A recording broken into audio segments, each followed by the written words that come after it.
Hello everyone. आप CTET के लिए प्रिपेयर कर रहे हो? बिल्कुल कर रहे हो। अगर क्लास ओपन की है तो सीटेट के लिए प्रिपेयर कर रहे हो।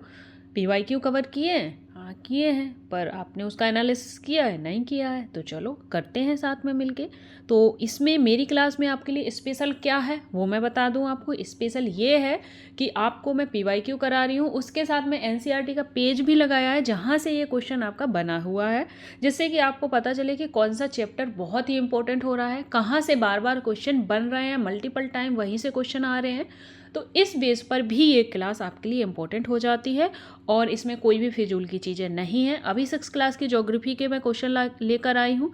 अगर आपको क्लास पसंद आती है, कंटेंट पसंद आता है, तो ऐसे ही डेली क्लासेस आपको मिलने वाली हैं। चलो विदाउट टाइम वेस्ट किए हुए क्वेश्चन पढ़ते हैं। क्वेश्चन क्या कह रहा है? क्वेश्चन कह रहा है कि इनमें से किन ग्रहों के चारों ओर छल्ले हैं। मतलब जो बृहस्पति है, क्या बृहस्पति के चारों ओर छल्ले हैं? शनि के चारों ओर, अरुण या वरुण, इन सब के चारों ओर छल्ले हैं? ऑप्शन क्या है? ऑप्शन ये है कि आपका ABC सही है, ABD सही है, ACD सही है, या फिर आपके चारों सही है। तो ये आपके ऑप्शन दिए हुए हैं। तो अगर आपको चीज़ें पता हैं, अगर आपने एनसीईआरटी पढ़ी है, बिल्कुल line to line NCERT cover की है, तो आपको आंसर आ जाना चाहिए। तो आपको देखकर हैरानी होगी कि एक छोटू सा बॉक्स है, बिल्कुल छोटू सा इत्तू सा बॉक्स है, वहाँ से ये पूरा 1 नंबर का क्वेश्चन बना हुआ है। अब 1 नंबर की इम्पोर्टेंस किससे पूछोगे? उससे पूछो जिसका 1 नंबर से सीटेट क्वालिफाई नहीं हुआ है, वो बताएगा आपको 1 नंबर की कीमत। चलो तो वो इत्तू छोटू सा बॉक्स जो है जहाँ से क्वेश्चन बना है वो देख लेते हैं।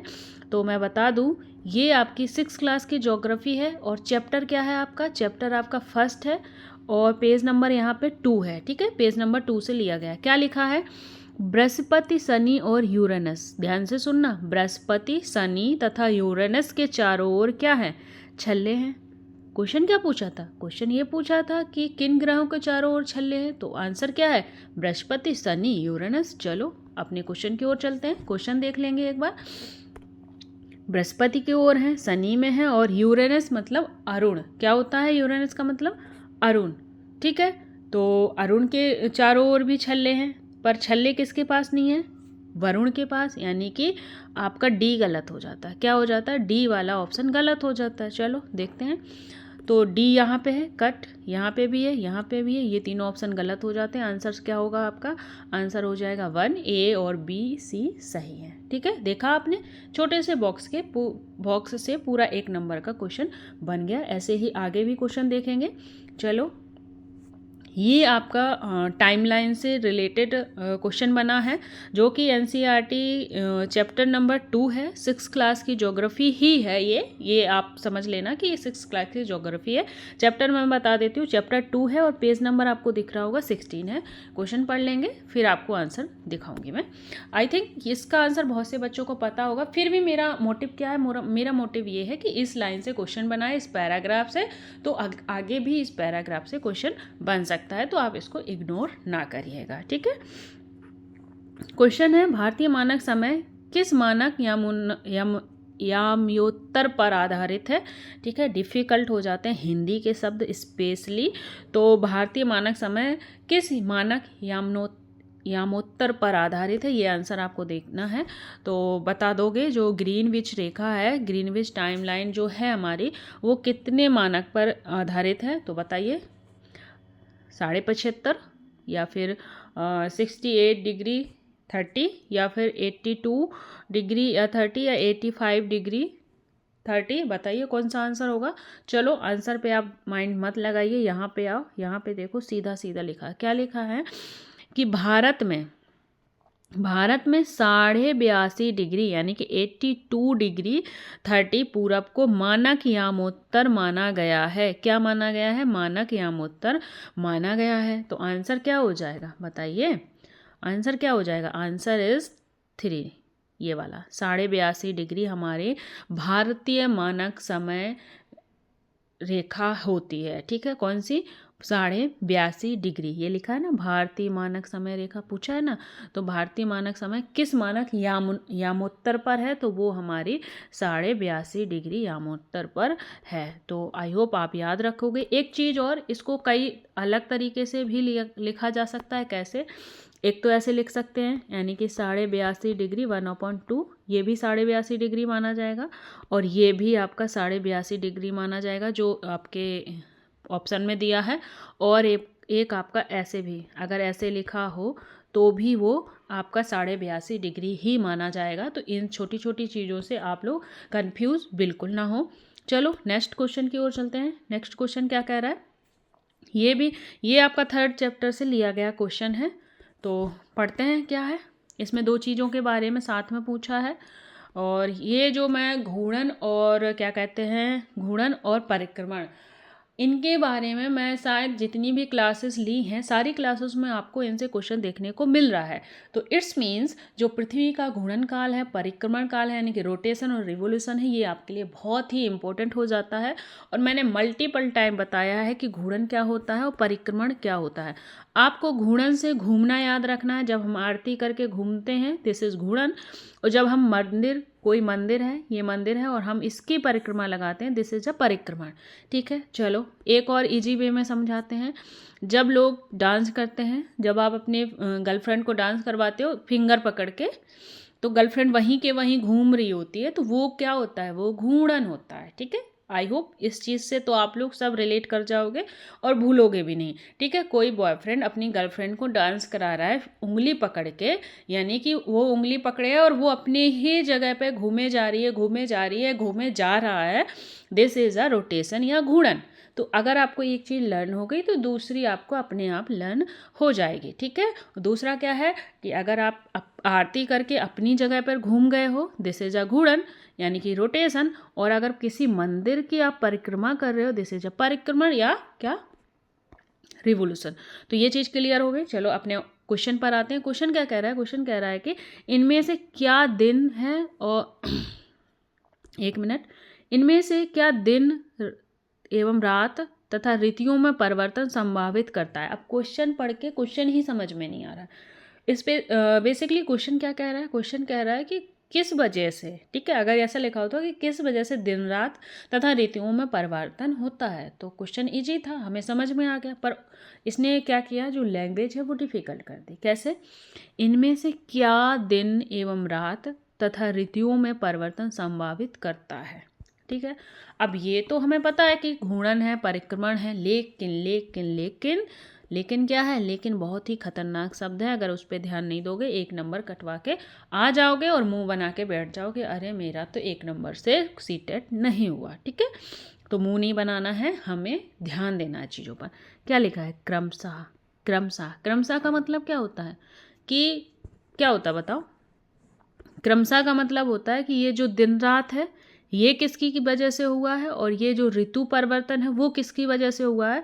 तो दिन रात जिसकी वजह से हुआ है वो पहले आएगा, और ऋतु परिवर्तन जिसकी वजह से हुआ है वो यहाँ आएगा। ठीक है, उल्टा सीधा नहीं लिखा जाएगा।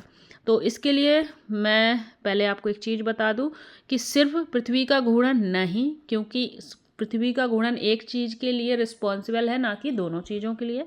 वैसे ही आपका परिक्रमण भी सिर्फ एक चीज़ के लिए रिस्पॉन्सिबल है, ना कि दोनों चीज़ों के लिए। अब आप यहाँ आओ, ये बहुत ही अच्छा क्वेश्चन है। आप जो एग्जामिनर की मैं गुगली बोलती हूँ, ये गुगली ही खिलाने वाला क्वेश्चन है।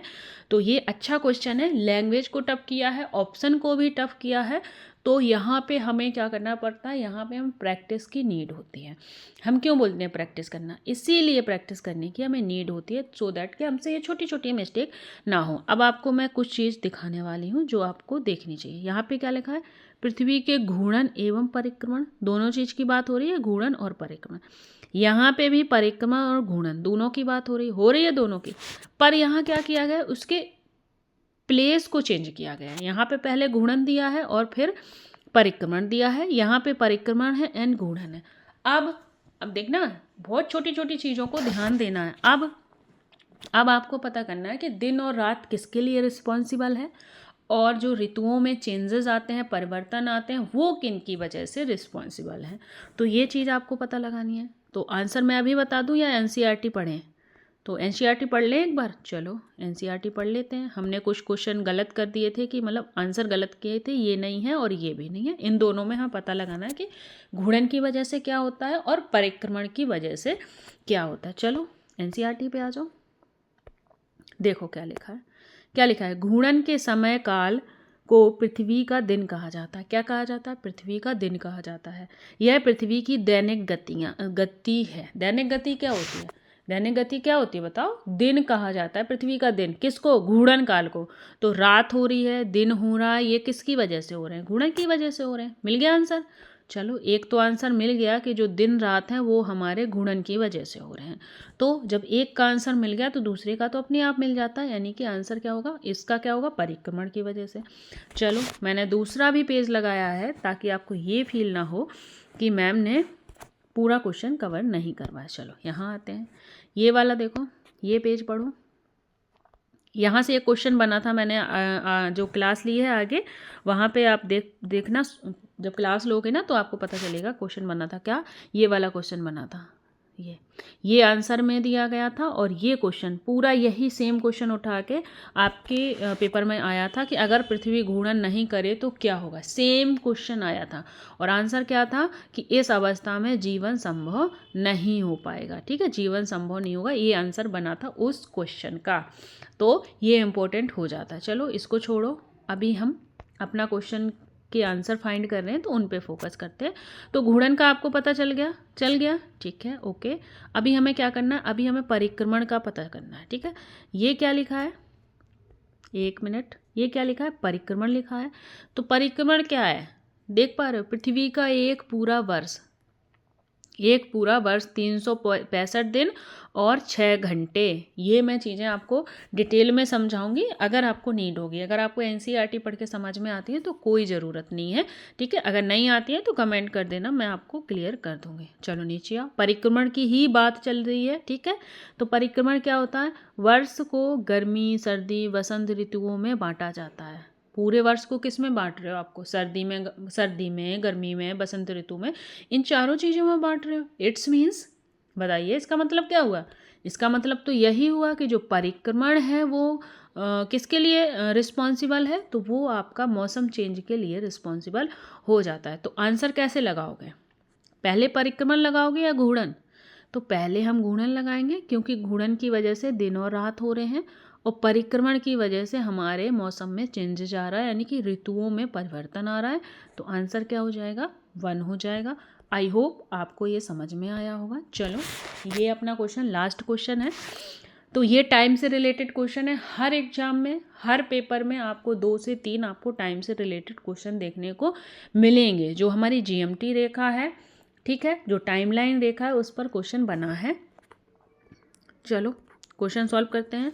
यहाँ आ जाओ, पहले क्वेश्चन पढ़ते हैं। देखना, डिट्टो लाइन उठा के और आपका आंसर क्वेश्चन बना दिया है। अगर आपने एनसीईआरटी ध्यान से पढ़ी है तो आप ये क्वेश्चन आराम से कर जाओगे, और नहीं पढ़ी है तो इस क्वेश्चन को करने के बाद आप एनसीईआरटी अच्छे से पढ़ने वाले हो, ये तो मुझे बिल्कुल कन्फर्म पता है।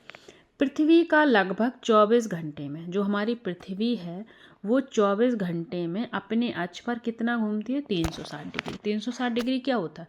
पूरा एक सर्कल लगाना क्या हो जाता है आपका? 360 डिग्री हो जाता है। ठीक है, समझ में आया? अर्थात क्या कह रहा है? 1 घंटे में 15 डिग्री घूमती है। कितनी? 1 आवर में हमारी जो अर्थ है वो 1 आवर में 15 डिग्री घूमती है, यानी कि 15 डिग्री कितने मिनट में? 60 मिनट में घूमती है। ये बोल सकते हैं? बिल्कुल बोल सकते हैं। अगर इनको और तोड़ना हो तो कैसे तोड़ोगे? बताओ कैसे तोड़ोगे? तो हमने क्या किया कि 1 डिग्री निकाला। 1 डिग्री कितने मिनट में घूम रही है? तो 4 मिनट में हमारी अर्थ 1 डिग्री घूमती है। चलो ये समझ में आया। इसके लिए ना थोड़ा डिटेल क्लास चाहिए। आप लोगों को लंबी क्लासेस पसंद नहीं आती हैं, आप बोर होते हो, इसलिए मैं छोटी छोटी क्लासेस डाल रही हूँ। जैसे ही आपको चीज़ें पसंद आएंगी, जिस भी टॉपिक में आपको प्रॉब्लम हो आप कमेंट कर देना, मैं उसके लिए बहुत ही बेस्ट मेथड लेकर आऊँगी, वो फिर आप कभी नहीं बोलने वाले। ठीक है, चलो क्वेश्चन पढ़ लिया हमने कि 1 घंटे में हमारी अर्थ कितना घूम रही है? 15 डिग्री घूम रही है। अब इसने बोला कि जो हमारी ग्रीनविच रेखा है दोपहर में 12 बजाती है, ये हमारी ग्रीनविच रेखा है, यहाँ पे दोपहर के कितने बज रहे हैं, 12 बज रहे हैं, ठीक है। तब ग्रीनविच के पूरब में यानी कि 30 डिग्री पूरब में कितना बजा होगा, तो पूरब इधर है। अब पूरब इधर है तो हमने मान लिया ये हमारा 30 डिग्री है, क्या है, 30 डिग्री है। तो बताओ कितना बजा होगा। 15 डिग्री कितने टाइम में कवर कर रही है, तो 15 डिग्री हमारी अर्थ 1 घंटे में कवर कर रही है, तो 30 डिग्री कितने घंटे में कवर करेगी, 2 आवर में। बिल्कुल इजी है क्वेश्चन। बट क्या आपको पता है पूरब की ओर जाने पर समय प्लस होता है या माइनस होता है, और पश्चिम की ओर जाने पर समय क्या होता है, तो पूरब की ओर जाने पर समय प्लस होता है और माइनस होता है पश्चिम की ओर जाने पर। पूरब के लिए पूछा है तो 2 घंटे प्लस कर देंगे, किस में कर देंगे, तो ग्रीनविच टाइम दिया है कितना, 12 o'clock। 12 में जब हम 2 घंटे ऐड करेंगे तो क्या बजा होगा, 2 बजे होंगे, ठीक है। अगर पश्चिम का पूछता तो 12 बजे से हम 2 घंटे माइनस कर देते तो हमारा समय निकल आता 10 बजे। लेकिन हमसे क्या पूछा है, पूरब पूछा है, तो पूरब के लिए क्या हो जाएगा, 2 घंटे प्लस हो जाएगा, ठीक है। यहाँ अब यहाँ पे पूर्वाहन और अपराह्न क्या होता है, बताओ। अपराह्न क्या होता है, दोपहर के बाद का समय अपराह्न होता है और दोपहर के पहले का समय पूर्व। पूर्व मतलब क्या होता है, पहले, और आपका पूर्व मतलब पहले, अपराह्न बाद। तो पूर्व से याद करो पहले, अपराह्न अपने आप याद हो जाएगा। तो 2 घंटे प्लस हो रहा है तो प्लस के मतलब बाद में ही होगा समय। तो हमारा आंसर क्या होगा, आंसर हमारा हो जाएगा 2 घंटे अपराह्न। तो ये हो गया आंसर। चलो मैंने आंसर तो निकाल दिया। अब एनसीईआरटी पे आओ। सेम क्वेश्चन बना है, इसलिए मैं यहाँ पे मैंने स्टार मार्क्स किया है, जिससे आपको ये लगे कि हाँ इंपॉर्टेंट क्वेश्चन बन जाता है। लाइन पढ़ना, 24 घंटे में 360 डिग्री घूमती है, यही थी लाइन पहली, थी क्वेश्चन की पहली लाइन। फिर अर्थात 1 घंटे में 15 डिग्री घूमती है, बस ये वाली लाइन नहीं डाली उसने कि 4 मिनट में 1 डिग्री, ये मैंने आपको निकाल के बता दिया। फिर क्या था, इस प्रकार जब ग्रीनविच में दोपहर के 12 बजे हैं लिखा था उसमें, तो ग्रीनविच के 15 डिग्री पूर्व में समय क्या होगा, यहाँ पे 15 डिग्री पूछा है और आपके क्वेश्चन में क्या डाल दिया, 30 डिग्री। यानी कि क्वेश्चन तो यहीं से बना है, बिल्कुल सेम क्वेश्चन बना है ना। तो आपको एनसीईआरटी मन से पढ़नी पड़ेगी, और अगर आप एनसीईआरटी पढ़ते हो तो एग्ज़ाम 100% क्वालिफाई कर लोगे। अगर चीज़ें समझ में नहीं आती तो आप बस सिर्फ और सिर्फ ये क्वेश्चन वाली सीरीज़ देख लो, उसके बाद आप एनसीईआरटी रीड करो, आपको कोई भी प्रॉब्लम नहीं आएगी। बस रिक्वेस्ट इतनी है कि अगर क्लास अच्छी लगे तो एक प्यारा सा कमेंट कर दिया करो। कमेंट करने से क्या होता है कि हमें मोटिवेशन मिलता है और पता चलता है कि बच्चों को क्लास पसंद आ रही है, और फिर लाइक शेयर तो आप कर ही दोगे। So thank you guys, take care and bye bye. मैंने डेली टारगेट भी स्टार्ट किए थे, पर अभी बच्चे ज्वाइन नहीं कर पा रहे हैं ज़्यादा से ज़्यादा, तो मैंने अभी थोड़ी देर के लिए रोक के रखे हैं, थोड़े समय के लिए। जैसे ही बच्चे ऐड होंगे मैं उसे कंटिन्यू कर दूँगी। So thank you guys, take care and bye bye.